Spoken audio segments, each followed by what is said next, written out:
мына жаз айлары дагы башталып келатат. Ишембиликтер дагы башталат, Алмаз Акунжанович.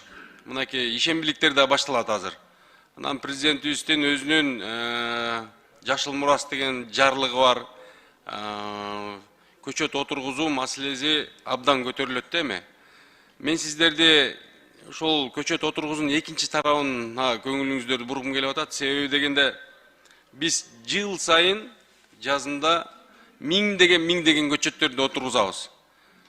Ал көчөттөр канчалык деңгээлде ошол аймактарга туура келет, канчалык деңгээлде ошолор өсүп атат, муну бир дагы бир мекеме анализдеп мындай иретке келтирген жери жок болуп атат да.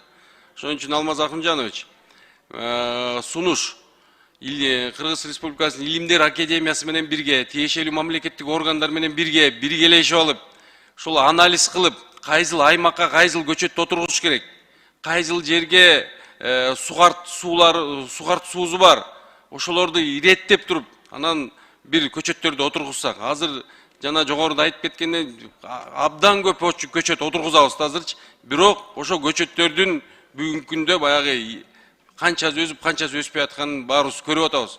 Албетте көчөт отургузуш керекпиз. Мынакей бүгүнкү күндө экологиябызга, смогко каршы көчөттөр жардам берет да отургузсак. Ошон үчүн Алмаз Акунжанович, муну абдан иреттүү иш алып барбасак, канча деген мээнет кетип атат, канча деген каражат кетип атат. Ошон үчүн кийинки 1-2 жуманын ичинде Алмаз Акунжанович тиешелүү мамлекеттик органдар менен ушул маселени иретке келтирип, кайсыл аймакка кайсы көчөт отургузуу маселесин көтөрүп бериңиз. Биз азыр башаламан тигип атабыз, кайыңында тигип атабыз, ёлкасындагы, голубой элинде бардыгын аралаштырып тигип атабыз да. Бирок ошолор өспөй атат бүгүнкү күндө. Суу маселеси болуп атат, башка маселелер болуп атат. Топурак, ошол жердин топурагы ошол жер ылайыктуу, ылайыксызбы? Ошон үчүн Илимдер Академиясы менен бирге чогуу иш алып барыңыздарды мен өтүнүп кетем. Кийинки жыйындарга кагаз түрүндө маалымат берип коюңузду өтүнөм. Рахмат сизге.